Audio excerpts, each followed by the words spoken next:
Hello students, welcome to PU academy. अब हम UTET का पेपर सॉल्व कर रहे हैं, जिसमें हम हिंदी का पेपर सॉल्व कर रहे हैं। तो वीडियो को लाइक करें और बिना स्किप करके देखें और चैनल को सब्सक्राइब करना ना भूलें। चलिए स्टार्ट करते हैं। सबसे पहला क्वेश्चन है, हिंदी भाषा के मानकीकरण का संश्लिष्ट प्रयास किस पत्रिका में किया गया है? तो इसका जो राइट आंसर है वो है ऑप्शन ए, सरस्वती पत्रिका। नेक्स्ट, रस गंगाधर किसकी कृति है? रस गंगाधर है पंडित राज जगन्नाथ की कृति। Option B is right. Next, निम्नांकित शब्दों में कौन सा शब्द तद्भव शब्द है? इसका राइट आंसर है ऑप्शन बी, पंडित।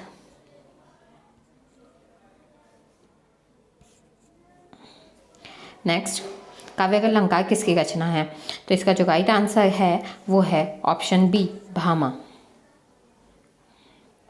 नेक्स्ट, निम्नलिखित में से कौन सा नाटक जयशंकर प्रसाद का नहीं है? तो जयशंकर प्रसाद का जो नाटक नहीं है वो है ऑप्शन डी, विक्रमादित्य। नेक्स्ट, ये आपको एक काव्य दिया है, एक पद्यांश, जिससे संबंधित क्वेश्चंस पूछे गए हैं। तो क्वेश्चन है, प्रस्तुत काव्यांश के रचनाकार का नाम बताइए। तो ये है ऑप्शन सी, सूर्यकांत त्रिपाठी निराला। उक्त कविता किस काव्य से ली गई है? तो इसका राइट आंसर है ऑप्शन डी, अनामिका से ली गई है।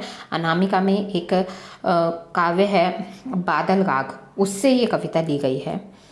चल गे चल मेरे पागल बादल कहने में कवि का क्या भाव प्रकट हुआ है? तो इसका राइट आंसर है ऑप्शन ए, कवि के हृदय का हर्षोल्लास इसमें प्रकट हुआ है। प्रस्तुत कविता में किस रस को प्रधानता दी गई है? ऑप्शन बी इज राइट, वी रस को प्रधानता दी गई है। नेक्स्ट, इस मरोर में इस शोर से सघन घोर गुरु गौर से प्रस्तुत पद में निहित मोर मरोर शोर घोर शोर शब्दों की अनावृत्ति में कौन सा अलंकार प्रस्तुत हुआ है? इसका राइट आंसर है ऑप्शन बी, श्रुत्यानुप्रास। अगर आपके क्वेश्चन से शीट नंबर डी है, तो अगर आपके क्वेश्चंस ऊपर नीचे हो सकते हैं, क्योंकि शीट आपके पास दूसरी हो, तो कोई भी अगर आपके पास अलग शीट हो और ऊपर नीचे क्वेश्चंस हो तो डरिएगा मत, आप मैच कर लीजिएगा तो वो मिल जाएंगे आपको। नेक्स्ट देखते हैं, आपको अब एक काव्यांश दिया था, अब एक गद्यांश दिया है, जिससे संबंधित आपसे प्रश्न पूछे जाएंगे। तो पहला प्रश्न है, विकसित भाषा की पहली पहचान क्या है? इसका जो राइट आंसर है वो है ऑप्शन बी, उस भाषा की शब्द संपदा। नेक्स्ट, लेखक की राय में विदेशी भाषाओं से उधार लिए गए शब्दों का प्रयोग किस रूप में ग्राह्य हो सकता है? तो इसका जो राइट आंसर है वो है ऑप्शन सी, काम चलाऊ रूप में। नेक्स्ट, रमणीयता का प्रथम गुण क्या है? इसका राइट आंसर है ऑप्शन बी, नवीनता। नेक्स्ट, अविकृत शब्द में कौन सा समास है? इसमें है ऑप्शन बी, निर समास। निर समास होता है जिसमें न की आवृत्ति होती है, विकृत के आगे अ लगा हुआ है, ये इसकी पहचान है। ठीक है। नेक्स्ट, गृहणीय शब्द में कौन सा प्रत्यय है? इसमें जो प्रत्यय है वो है ये प्रत्यय, मतलब option A is right. Next, छात्रों के उच्चारण जन्य दोषों का निराकरण के लिए आवश्यक है। तो इसका राइट आंसर है ऑप्शन ए, आदर्श वाचन का अभ्यास।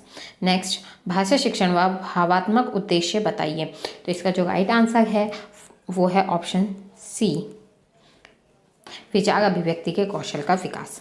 नेक्स्ट, भाषा परीक्षा में सर्वाधिक महत्व किस बात का होता है? इसका राइट आंसर है ऑप्शन बी, सामान्य ज्ञान। सामान्य ज्ञान के अंतर्गत व्याकरण आती है।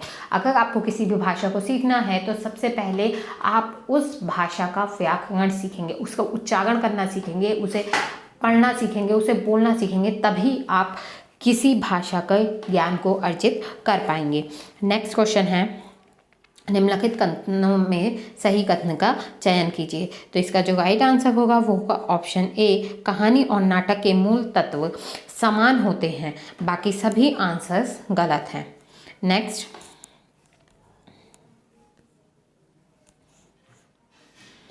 भाषा शिक्षण में क्रियात्मक अनुसंधान के पद कैसे होने चाहिए? इसका राइट आंसर है ऑप्शन डी, जिसमें उपयुक्त सभी गुण हों। नेक्स्ट, भाषा का प्रथम बोध होता है। भाषा का प्रथम बोध किस तरह से होता है? वो होता है ऑप्शन सी, अनुकरण व श्रवण से, मतलब प्रयास करने से और सुनने से। नेक्स्ट, वीर गाथा काल को जागरण काल नाम किसने दिया है? जॉर्ज अब्राहम ग्रियर्सन ने सबसे पहला नाम दिया गया था। नेक्स्ट श्रुति मूलक वर्ण कौन से हैं, या और वा, ऑप्शन बी। नेक्स्ट संविधान के अनुच्छेद 351 में किस बात का उल्लेख किया गया है, ऑप्शन डी इसका राइट है। हिंदी के विकास के निर्देशों के बारे में इसमें बताया गया है। नेक्स्ट निम्न में से कौन सी रचना अवधि में नहीं है, कवितावली, जो कि तुलसीदास जी की रचना है, जो कि उन्होंने ब्रजभाषा में की थी सूरदास जी के मिलने के बाद। नेक्स्ट क्वेश्चन है नागरिक विचारणी सभा की स्थापना कब की गई थी, इसका राइट आंसर ऑप्शन बी 1893 में। नेक्स्ट निम्नलिखित में से अयाधी संधि किस शब्द से बनी है, तो इसकी राइट आंसर है ऑप्शन सी भावुक, भौ प्लस उक भावुक। आप अयाधी संधि का नियम पढ़िएगा, भौ प्लस उक भावुक, ठीक है। नेक्स्ट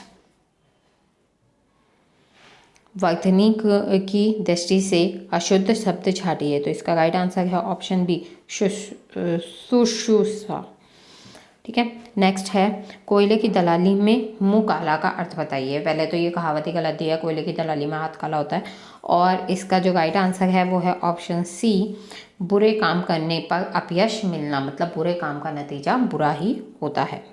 नेक्स्ट बगवे छंद में मात्रा क्रम होता है, तो इसका जो राइट आंसर है वो है 12 और 7, मतलब C option. I hope video आपके लिए हेल्पफुल रही होगी, और आपके जितने भी मार्क्स आए कमेंट बॉक्स में कमेंट करके बताइएगा कि आपके कितने मार्क्स आए, और वीडियो अच्छी लगी हो तो लाइक करना ना भूलें और चैनल को सब्सक्राइब करना ना भूलें। Thanks for watching.